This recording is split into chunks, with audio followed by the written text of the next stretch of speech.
هذا الاداء خاصه بالنسبه للمنتخب التونسي باش نحيو برشا دود كان موجود، برشا شك كان موجود.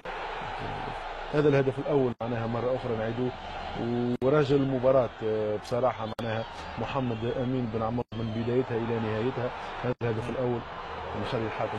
هذا الهدف الثاني خطا استغلال الخنيسي، هدف خطا الحارس المرمى، اظن معناها يستحق الخنيسي، معناها كان جيد في مباراه اليوم وهدف ممتاز معنا. ثم هدف تسديد الفارق وهي اللي فات المنتخب الليبيري، لكن سرعان ما المنتخب التونسي عاد، وهذا المهم نبيل بالنسبه لتونس.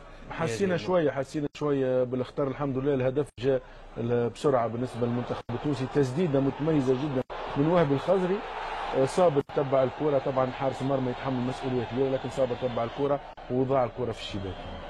ضربه جزاء، ركله جزاء واضحه، والاحمر طريقه التسديد كانت جيده وهو مختص معنا في التسديد، ولكن ركله الجزاء وحقيقه الاحمر